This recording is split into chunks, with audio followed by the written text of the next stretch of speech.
ನಮ್ಮ ಮಗಳ ಎಲ್ಲ ಶುದ್ಧ ಎಲ್ಲ ಹಾಗೆ. ಆಮೇಲೆ ಅರ್ಶಿಂದನ ಬಲ್ಲಿಗೆ ಸೌಜನ್ಯ ತಂದೆ ಮತ್ತು ಸೌಜನ್ಯ ಮಾವ ಅವತ್ತೇ ರಾತ್ರಿ ಇಲ್ಲ ಅವತ್ತು ರಾತ್ರಿ ಅಲ್ಲ, ಮಗಳದು ಶುದ್ಧ ನಮ್ಮದೊಂದು ನಮ್ಮ ಸಂಪ್ರದಾಯದ ಒಂದು ಉಂಟಲ್ಲ ಅದನ್ನೆಲ್ಲ ಮುಗಿಸಿ ಆಮೇಲೆ ಅಲ್ಲಿಗೆ ಹೋಗಿದ್ದೆ. ನಾನು ಹೋಗಲಿಲ್ಲ, ನನ್ನ ಯಜಮಾನರು ಮತ್ತು ತಮ್ಮ ಹೋಗಿದ್ದರು. ಯಾವಾಗ ಮೇಡಮ್ ಇದು? ಅದು ನಮ್ಮ ಶುದ್ಧ ಆದಮೇಲೆ ಒಂದು 7-8 ದಿವಸ, 5-6 ದಿವಸದ ಅಲ್ಲ ಮೇಲೆ ಹೋಗಿದ್ದು ನಾವು. ನಂತರ ಮಗುದೆಲ್ಲ ಕಾರ್ಯಕ್ರಮ ಆದಮೇಲೆ ಶುದ್ಧ ಎಲ್ಲ ಆದ ಮೇಲೆ ಅವಾಗ ಹೋಗಿ ನಾನು ಸೌಜನ್ಯನ ಮಾವ ಇವರು ಸೌಜನ್ಯನ ಅಪ್ಪ ಅಂತ ಅವಾಗ ಹೇಳಿದ್ರಂತೆ.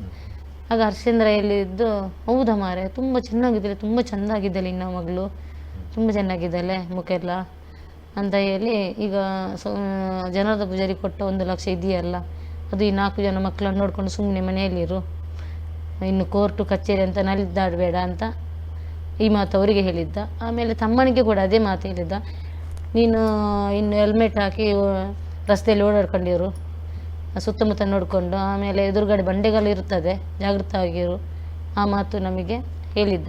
ಅಲ್ಲಿಂದ ನನಗೆ ಡೌಟ್ ಬಂತು, ನಮಗೆ ಈ ಮಾತು ನಾವು ಹೇಳ್ಬೇಕಿದ್ರೆ ಅದರಲ್ಲಿ ಅವರೇ ಇದ್ದಾರೆ ಅನ್ನುವಂಥದ್ದು ನಮಗೆ ಡೌಟ್ ಅಲ್ಲಿಂದ.